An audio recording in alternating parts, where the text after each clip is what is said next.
সভাত বসন্ত নাথৰ নেতৃত্বত এতিয়া বৰ্তমান এখনেই খুব সুন্দৰ সভা আয়োজন কৰা হৈছে, য'ত উপস্থিত হৈছে জোতন ঘোষ। তেখেত হৈছে সমাজৰ এজন বিশিষ্ট ব্যক্তি। তেখেতে বহাগ বিহুৰ উপলক্ষে আচলতে কিছু মন্তব্য প্ৰকাশ কৰিছে। যিহেতু আমাৰ এই মিটিংখনত আমি বিভিন্ন বিষয়ৰ ওপৰত আলোচনা কৰি আছোঁ, সেই ক্ষেত্ৰত এই জোতন ঘোষৰ পৰা কিছু আমি জানিব বিচাৰিম। তেওঁ আচলতে এই বহাগ বিহুৰ সম্পৰ্কত তেওঁৰ কিছু মনৰ কথা আপোনালোকৰ আগত বেকত কৰিব। তেওঁ আপোনালোকে কি কয় অলপ শুনক। মাননীয় আজকে সভার সভাপতি মহাশয়, আমাদের বসন্তনাথ ডাঙ্গরিয়া মহাশয়, উপস্থিত রঞ্জিত নাথ মহাশয়, সঙ্গে আমাদের সঙ্গে আছেন শম্ভুধর নাথ মহাশয়। আমরা গুসাইগাঁয়, কিন্তু আমাদের এই অঞ্চলটা তিনি বলছেন আগামী বৈশাখ বিশুর আন্তরিক শুভেচ্ছা এবং অভিনন্দন। এই জায়গাটা অতি সুন্দর পরিবেশ, যেটা আসে আমার অতি ভালো লাগছে। আজকে হোলি উপলক্ষে আসছি, কিন্তু গাছের নতুন পাত বাড়ছে এবং কুলি খেতে কি মাত বাড়বে আগামী বৈশাখ মাসে। কিন্তু বসন্ত দায় বলছে যে এই জায়গাটি অতি সুন্দর পরিবেশ, একটা জায়গা এলাকা। আমাদের বিভিন্ন অসমিয়া মানুষগুলো এখানে একটা গাঁও ভরপূর্ণ, আমাদের ভালো লাগছে। কিন্তু আমার গাঁওটা হচ্ছে উদালি তিনালি জুরাং বস্তি এলাকাত, মুসলিম প্রীতি এলাকাত। কিন্তু আমাদের অতি আনন্দময় বিষয়, সামনে রেল লাইন, তার পাশে আছে ওদের ঘরের পাশে আছে পিচ রাস্তা।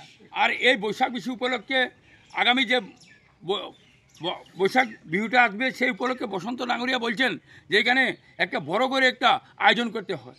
তার জন্য আমরা যা আর্থিক সাহায্য এবং সহযোগিতা যা কিছু চাই আমরা সব এই সমাজকে আমরা পরিপূর্ণ করব। তা আপনি বিহু বুলি ক'লে আচলতে কি ক'ব?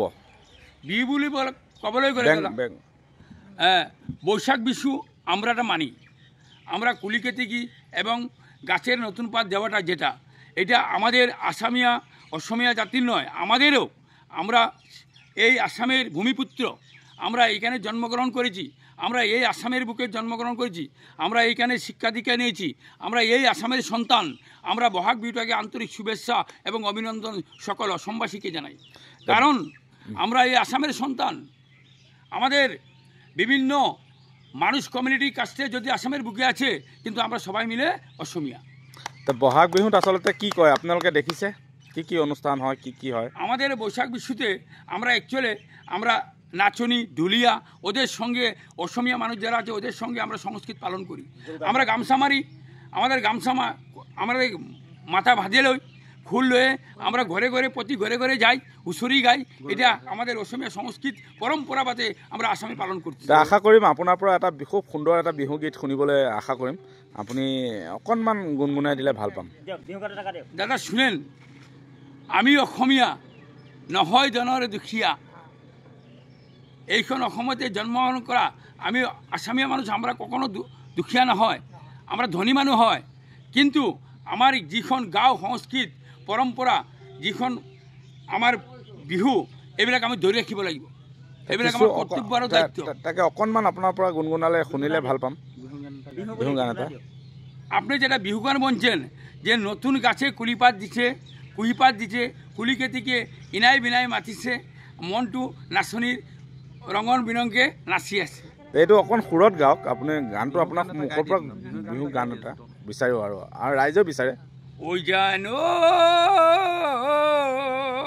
ওই জানই বহাগী পালেহি, ওই জানই কুলে কি কেতে কি, ওই জানই গছরে কুহি পাত, ওই জানই মেলিলে গুখাই গাও, ওই জান হোলি দেতে, ওই জান আমি আহু, ওই জান কুলি কেতে কি, ওই জান বহাগতে, ওই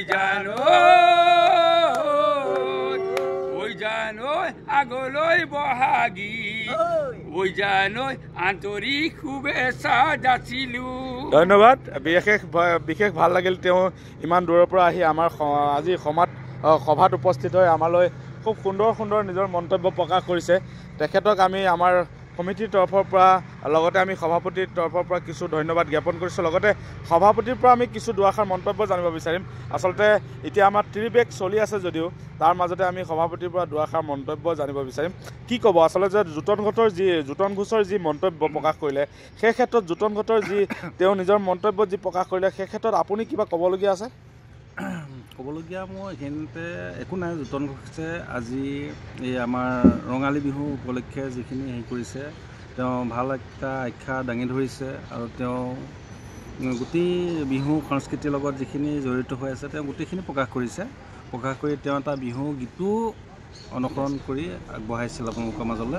ধন্যবাদ বিশেষ বসন্ত নাথলৈ আমি অশেষ ধন্যবাদ জ্ঞাপন কৰিছোঁ। লগতে যোতন ঘোষকো আমি আমাৰ নিউজ চেনেলৰ তৰফৰ পৰা অশেষ ধন্যবাদ জ্ঞাপন কৰিছোঁ। লগতে হোলীৰ শুভেচ্ছা জ্ঞাপন কৰিছোঁ। সকলোৰে দিনবোৰ এনেকৈ ৰঙীন হওক তাৰে কামনা কৰি আপোনালোকৰ মাজৰ পৰা মই প্ৰাঞ্জল প্ৰতিমে বিদায় দিছোঁ। ধন্যবাদ।